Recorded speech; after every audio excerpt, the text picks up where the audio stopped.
ఇటీవల సింహాచలం పంచగ్రామాల భూ సమస్యపై గ్రామస్తులతో ప్రైమ్ 9 స్పెషల్ డ్రైవ్ నిర్వహించింది. దీంతో మళ్లీ ఈ సమస్య తెరపైకి వచ్చింది. తాజాగా అసెంబ్లీలో పంచగ్రామాల సమస్యపై ప్రభుత్వ వీప్ గణబాబు లేవనెత్తారు. దశాబ్దాలుగా ఉన్న ఈ సమస్యపై చట్టబద్ధమైన పరిష్కారం చూపి రైతులకు పూర్తి యాజమాన్య హక్కులు కల్పించాలని ప్రభుత్వాన్ని కోరారు. చారిత్రక ఆధారాలు స్పష్టంగా ఉన్నా రైతులకు అన్యాయం జరిగిందన్నారు.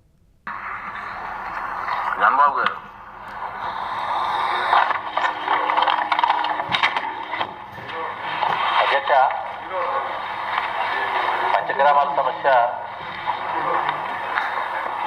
ఇది చాలా లాంగ్ పెండింగ్ ఇష్యూ కింద విశాఖపట్నంలో ఉన్నటువంటి సమస్య. ఇప్పుడే గంటా శ్రీనివాస్ గారు చెప్పినట్టు ఈ 5 గ్రామాల్లో 6 ఎమ్మెల్యేలు ఉన్నాం. అంటే నియోజకవర్గ పరిధి మొత్తం విశాఖ నగరంలో ఉండేటువంటి ఆ ఆలయం చుట్టూ ఉండేటువంటి ప్రాంతం కావచ్చు, ఆ 5 గ్రామాలు కావచ్చు, ఒక ప్రధాన సమస్యగా ఉంది అధ్యక్ష. దీనికి ఈ పరిష్కారం కాకపోవడానికి ఒక చారిత్రక నేపథ్యం ఒకటైతే, ఒకటి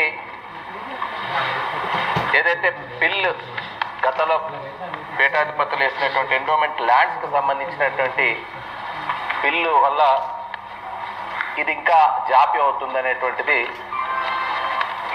మంత్రి గారి సమాధానంలో అర్థమైంది అధ్యక్ష.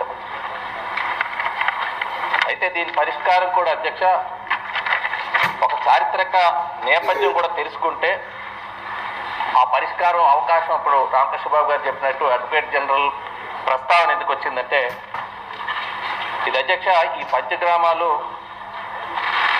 విజయనగరం ఎస్టేట్లో ఉండేవి అధ్యక్ష. విజయనగరం ఇనాం ఎస్టేట్, ఆ ఇనాం పేరు రిజిస్టర్లో కూడా అదేవిధంగా గిల్మెన్ 1903లో గిల్మెన్ అనేటువంటి వారిని ఐసిఎస్ ఆఫీసర్గా ఆ ఎస్టేట్లో మైనర్ రాజావారు ఉండేటప్పుడు స్పెషల్ ఆఫీసర్గా రిక్రూట్ చేయబడింది అధ్యక్ష. ఆయన చేసినటువంటి సర్వేలో కూడా ఇనాం ఎస్టేట్గా పరిగణించబడింది అధ్యక్ష. తర్వాత 7/6/52 నాటి జీవో నంబర్ 1617 ద్వారా వేపగుంట గ్రామాన్ని ఇనాం ఎస్టేట్గా ప్రకటించడం జరిగింది. అలాగే ఆంధ్ర ఏరియాకి సంబంధించిన స్టేట్ అబాలిషన్ యాక్ట్ 1948లో, ఆ తర్వాత 1936 ముందు కూడా నోటిఫై చేసినటువంటి ఇనాం గ్రామాల చట్టంలోని సెక్షన్ 2/6 కింద ఇనాం ఎస్టేట్గా కూడా నిర్వహించబడ్డాయి. అడివారం, వేపగుంట, చీమలాపల్లి, వెంకటాపురం, పురుషోత్తపురం ఈ 5 గ్రామాలు కూడా 1952లో జారీ చేసిన గెజెట్ నోటిఫికేషన్లో కూడా ఇనాం ఎస్టేట్లుగా ప్రకటించారు అధ్యక్ష.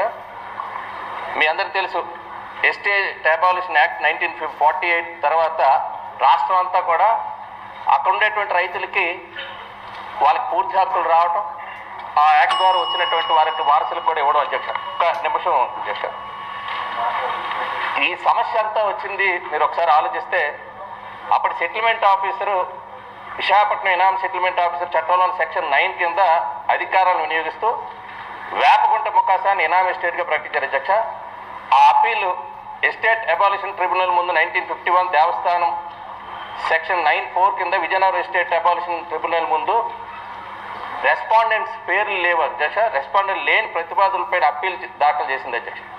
ఆ ట్రిబ్యునల్ ఆర్డర్ కూడా 4/6/1951 నాటికి ఆ అప్పీల్ని కూడా కొట్టేసింది అధ్యక్ష. వేపగుంట ఒక ఇనాం ఎస్టేట్గా ధృవీకరించబడింది. ఇది ఎందుకు చెప్తున్నా అధ్యక్ష, ఇక్కడికి వచ్చేటప్పటికి ఒక ట్రిబ్యునల్ ఆర్డర్ని ఒక మెమో ద్వారా తెరిచి అప్పీలు వేయడం జరిగింది అధ్యక్ష 1953లో. అప్పుడు వచ్చినటువంటి ఉత్తర్వు ద్వారా ఈరోజు 1977లో డిప్యూటీ తహసీల్దార్ ఇనామ్స్ ఇచ్చినటువంటి దాని మీద పెందుర్తి ఎంఆర్ఓ గారు 96లో ఒక ఆర్డర్ ఇచ్చి దాని నుంచి ఇక్కడ లిటిగేషన్ స్టార్ట్ అయింది. దీని పరిష్కారం మీరు ఆలోచిస్తే అధ్యక్ష, 1953 ట్రిబ్యునల్ ఉత్తర్వు 99 దాన్ని ఛాలెంజ్ చేసినటువంటిది అధ్యక్ష. ఇక్కడ ఈ గజెట్ ద్వారా ఈ ఇనాం ఎస్టేట్గా 1952లో ఇచ్చినటువంటి ఈ 5 గ్రామాలు దీన్ని ఎక్కడా కూడా ఛాలెంజ్ చేయలేదు కావడం వల్ల ఈరోజు రైతులందరూ ఇబ్బంది పడుతున్నారు. ఇప్పుడు రెగ్యులేట్ చేయడానికి కూడా ఇక్కడ చూస్తే అధ్యక్ష, ఒక్క నిమిషం అధ్యక్ష, ఆ 1950 నాటి ఎస్ఆర్ నెంబర్ 3/49 సంబంధించిన అసలు రికార్డ్ని ఇప్పుడు వేసినటువంటి ఒక రిట్లో అధ్యక్ష, ఎందుకంటే కోర్టులో చాలా కేసులు ఉన్నాయి అధ్యక్ష, రైతులు వాళ్ళు అది డిలే అవుతున్నాయి అధ్యక్ష. 6వ ప్రతివాది అయిన కలెక్టర్ని కోర్టు ఆదేశించింది అధ్యక్ష రికార్డ్ సబ్మిట్ చేయమని. మేము ఎందుకు అడ్వకేట్ జనరల్ని అడుగుతున్నామంటే, రికార్డ్స్ ఏవైతే ఉన్నాయో ఇవి హిస్టారికల్ రికార్డ్స్ కాబట్టి రికార్డ్స్ కోర్టు ముందు ఉంచితే న్యాయస్థానం తీర్పిస్తుంది అధ్యక్ష. ఈరోజు ప్రభుత్వం దీనిపైన ప్రభుత్వం ఆన్సర్ చెప్పుకునే పరిస్థితి వచ్చింది. ఈరోజు రెగ్యులరేషనే కాదు, అందుకని మీ అందరికి కోరుతుంది అధ్యక్ష, నిజంగా ఈ 5 గ్రామాలు గతంలో ఇనామ్ ఎస్టేట్లుగా ప్రకటించబడ్డాయి. ట్రిబ్యునల్ 1953లో ఎటువంటి అధికార పరిధి లేకుండా అక్రమంగా స్థితిని తిరిచి మార్చేశారు. దానివల్ల ఈ సమస్య వచ్చింది. పరిపాలన అయోమయాలు ఈ ఉత్తర్వు ద్వారా వచ్చాయనేది గౌరవ మంత్రి గారు గమనించాలి. కాబట్టి మీరు రికార్డ్స్ కోర్టులకి సబ్మిట్ చేయడమే కాకుండా యాజ్ ఎర్లీ యాజ్ పాసిబుల్ ఈ రెగ్యులేషన్కి, ఎందుకంటే దేవస్థానం కూడా నష్టపోకుండా, గ్రామంలో రైతులకు కూడా వాళ్ళ హక్కులు ఇబ్బంది కలగకుండా మీరు త్వరితగతిన దీన్ని పరిష్కరించాలని కోరుతున్నారు.